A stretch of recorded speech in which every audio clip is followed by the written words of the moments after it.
میرے بھائیوں، رمضان کا مہینہ بڑی برکتوں والا مہینہ ہے۔ یہ وہ عظیم مہینہ ہے جس کے دن تو بہت کم ہیں، لیکن اللہ تبارک و تعالی نے ان تھوڑے سے دنوں میں مسلمان کو بہت زیادہ ثواب کمانے کا موقع دیا ہے۔ آج ہم اعتکاف کے موضوع کے اوپر گفتگو کریں گے، کیونکہ اعتکاف کے دن قریب ہیں، اس لیے چاہتا ہوں کہ اعتکاف کا حکم اور اعتکاف کے مسائل اور اعتکاف کے احکام آپ کے سامنے رکھوں۔ میرے بھائیو، عربی میں اعتکاف کا مطلب ہوتا ہے جم کر بیٹھ جانا، یعنی کہ اللہ تبارک و تعالیٰ کی عبادت کے لیے مسجد میں جم کر بیٹھ جانا، اس کا نام اعتکاف ہے۔ اور اعتکاف نبی صلی اللہ علیہ وسلم کی سنت ہے، مستحب ہے، فضیلت والا عمل ہے۔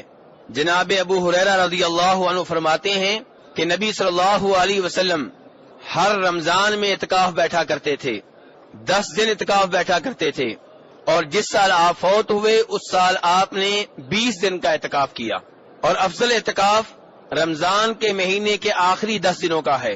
چنانچہ ام المؤمنین عائشہ رضی اللہ عنہا ارشاد فرماتی ہیں کہ نبی صلی اللہ علیہ وسلم رمضان کے آخری 10 دنوں میں اعتکاف بیٹھا کرتے تھے، حتیٰ کہ اللہ تبارک و تعالی نے آپ کو فوت کر لیا۔ تو اعتکاف آپ کی سنت ہے، مستحب عمل ہے، فضیلت والا عمل ہے۔ جو اعتکاف بیٹھے گا اس کو ثواب ملے گا، لیکن اعتکاف بیٹھنا واجب اور لازمی اور ضروری نہیں ہے۔ لیکن اس وقت اعتکاف واجب ہو جائے گا جب کوئی آدمی یہ منت مان لے، نظر مان لے کہ میں اللہ کے لیے اعتکاف بیٹھوں گا۔ امام بخاری رحمہ اللہ روایت کرتے ہیں ہمارے دوسرے خلیفہ جناب عمر فاروق رضی اللہ عنہ سے، وہ کہتے ہیں کہ میں نے کہا یا رسول اللہ صلی اللہ علیہ وسلم، میں نے جاہلیت کے زمانے میں، کفر کے زمانے میں، شرک کے زمانے میں یہ منت ماننی تھی، یہ نظر ماننی تھی کہ مسجد حرام میں ایک رات اعتکاف بیٹھوں گا۔ آپ نے فرمایا اپنی نظر کو پورا کرو۔ چنانچہ جناب عمر فاروق نے ایک رات کا مسجد حرام میں اعتکاف کیا۔ کیا اعتکاف کے لیے روزہ شرط ہے؟ یعنی کہ اگر کوئی روزہ نہ رکھے تو اعتکاف بیٹھ سکتا ہے، یا روزے کے بغیر اعتکاف نہیں ہوگا؟ میرے بھائی، اس معاملے میں علماء کرام کے مابین اختلاف ہے۔ کچھ کہتے ہیں کہ اعتکاف کا تصور روزے کے بغیر ممکن نہیں ہے، وہی اعتکاف قابل قبول اور معتبر مانا جائے گا جس میں اعتکاف بیٹھنے والا روزے کی حالت میں ہوگا۔ اور دوسرے علماء کرام کہتے ہیں نہیں بھئی، اعتکاف مستقل عبادت ہے، روزے مستقل عبادت ہیں، دونوں کا آپس میں کوئی تعلق اور واسطہ نہیں ہے۔ وہ علماء کرام جو کہتے ہیں اعتکاف کے لیے روزہ ضروری نہیں ہے، ان کی پہلی دلیل وہ حدیث ہے جو پہلے میں بیان کر چکا ہوں کہ جناب عمر فاروق رضی اللہ عنہ نے رسول اکرم صلی اللہ علیہ وسلم سے کیا کہا تھا کہ میں نے زمانے جاہلیت میں نظر مانی تھی کہ مسجد حرام میں ایک رات اعتکاف بیٹھوں گا، تو آپ نے کہا اپنی نظر کو پورا کرو۔ میرے بھائی، وہ ایک رات کے لیے اعتکاف بیٹھے، کیا رات کو روزہ رکھنا ممکن ہے؟ اس کا مطلب یہ ہے کہ روزے کے بغیر بھی اعتکاف کا تصور موجود ہے۔ دوسری دلیل وہ حدیث ہے جس میں آتا ہے کہ نبی صلی اللہ علیہ وسلم ایک رمضان میں اعتکاف بیٹھنے لگے۔ آپ کے لیے جناب عائشہ رضی اللہ عنہا نے خیمہ لگوا دیا۔ جب اللہ کے رسول کا خیمہ لگا، جناب عائشہ نے اللہ کے رسول سے اجازت مانگی کہ میں بھی آپ کے ساتھ اعتکاف بیٹھنا چاہتی ہوں۔ آپ نے اجازت دے دی، جناب عائشہ کا بھی خیمہ لگ گیا۔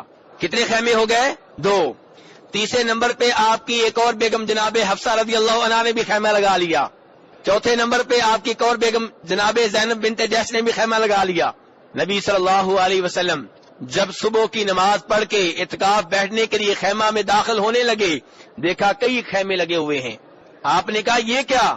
بتایا گیا ایک خیمہ جناب عائشہ کا ہے، دوسرا جناب حفصہ کا ہے، تیسرا جناب زینب بنت جحش کا ہے رضی اللہ تعالی عنہن۔ نبی صلی اللہ علیہ وسلم نے ارشاد فرمایا البر تريدنا، کیا تم نیکی لینا چاہتی ہو؟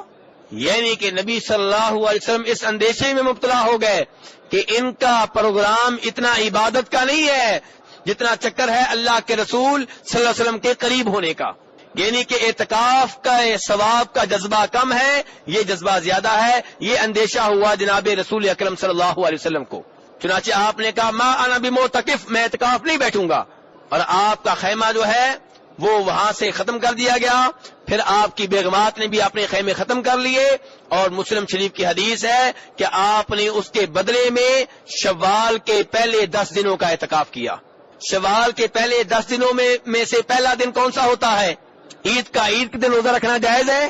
اس کا مطلب یہ ہے کہ نبی صلی اللہ علیہ وسلم نے جب یہ اعتکاف کیا تو اعتکاف کے پہلے دن آپ نے روزہ نہیں رکھا. تو یہ بھی دلیل ہے اس بات کی کہ روزوں کے بغیر بھی اعتکاف ہو سکتا ہے.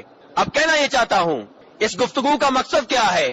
اس گفتگو سے آپ کو ملے گا کیا؟ ملے گا یہ کہ ایک آدمی شوگر کا مریض ہے, وہ روزے نہیں رکھ رہا, کیا وہ اعتکاف بیٹھ سکتا ہے؟ جی ہاں بیٹھ سکتا ہے. ایک آدمی, ایک بچہ ہے, نابالغ ہے, وہ روزے نہیں رکھ سکتا, کیا اعتکاف بیٹھ سکتا ہے؟ جی ہاں بیٹھ سکتا ہے. تو یہ مطلب ہے میرے بھائی کہ روزوں کے بغیر بھی اعتکاف ہو سکتا ہے, اگرچہ مکمل اعتکاف وہی ہوگا, زیادہ ثواب تب ملے گا جب آپ روزے رکھ کے اعتکاف بیٹھیں گے. واللہ تعالی اعلم.